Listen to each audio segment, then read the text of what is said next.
So it is January 2026. What's going on in the housing market? Today we're going to talk about interest rates, demand, unemployment, and what's going on overall. So interest rates did finally chip their way just under 6%. You probably saw a lot of this stuff. It was 5.99. We are seeing some people get some interest rate in the high fives right now.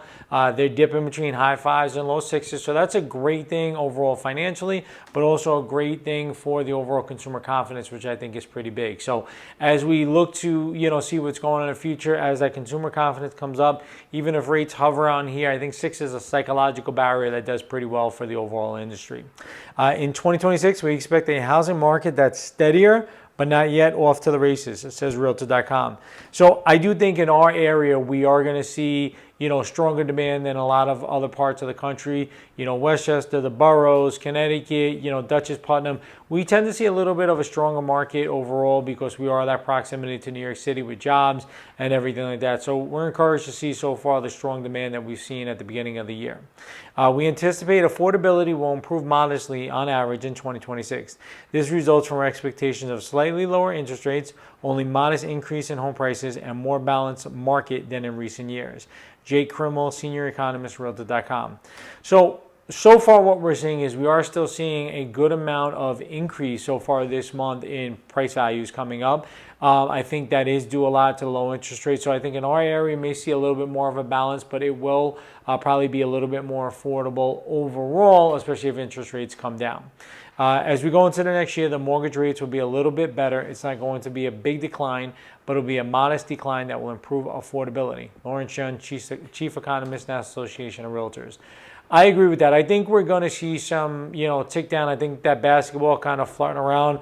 I don't think we get to a 5%. Maybe by the end of the year, we're hanging around a 5.5, 5.75, something like that. Hopefully keeping that steady under 6, I think will be a big thing.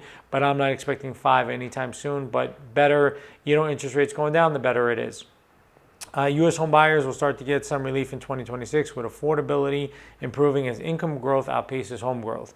Redfin. So I thought this was actually a pretty good statistic that, as home growth has slowed nationally over the years, wages have increased over the last, couple of years as well. So where was home growth was growing here, wages were here. We're starting to see a little bit of a balance out there and maybe a little bit more wage growth. So if we stay along these lines, I do think overall in the next 2-3 years, we're seeing a stronger, healthier market. I think short term, we are going to see prices increase and hopefully, affordability come down with interest rates and hopefully job income, will increase as well. So where the national average is for home prices for 2026 is about 1.6% average. Lowest being 0.3 negative to the highest from NAR at 4%. I think that in our area, we're going to probably see that 2.5 to 5% growth like we've seen over the last couple of years on average. Rising incomes, which should outpace inflation, tongue twist, give buyers more purchase power, helping to shrink the share of a paycheck that has to be put towards the mortgage. The monthly payment to buy the typical home is expected to slip to 29.3% of median income, its first year below 30% affordability threshold since 2022. So, like we talked about, I think that all points in the positive direction. I think as interest rates come down, the economy stabilizes, hopefully we don't have any major geopolitical issues that cause issues on the economic front, and we continue to see growth over time. The big question is inventory. What are we going to see in inventory? So in 2026, inventory is expected to rise about 10% throughout most of the national brands and coming out. I think in our area, I think we're going to see about 5%, which will increase the overall prices for property, supply and demand. Looking ahead, expect a two-speed market. Lean inventory in the Northeast and Midwest keeps conditions relatively tight and price growth steadier, while parts of the South and the West remain soft. Odetta Kushi, Deputy Chief Economist, First American. What does that mean for us? So if our prices will continue to rise, but people want to relocate into warmer climates, pre-pandemic, you saw that trend pretty steadily. Since the pandemic, you haven't been able to because you sold the house up here for a higher amount, but you bought down south for a higher amount.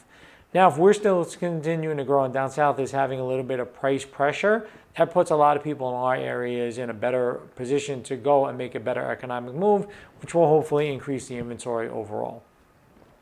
Right now, we don't have the total 2025 sale numbers in yet, but they're projected to be for the U.S. was 4,754,000, just about on par with 2024. They are projecting about a 8% increase in 2026 overall. Like I said, I think we'll see a little bit more. A lot of people were calling us in November, December, getting ready for this year, and I think if the weather holds up, we don't have a lot of snow on the ground, we're going to see these kind of trickle in. If we have that snow on the ground, I think we'll see a bigger pop as the warmer weather comes. So feel free, reach out any questions. Obviously, a lot of data here, but let's see what makes sense for you. Does it make sense for you in your time and what's going on in your life to make a move now? Do we wait a couple of years? But happy to discuss some options. Feel free to call, text me, DM me, and we'll go from there.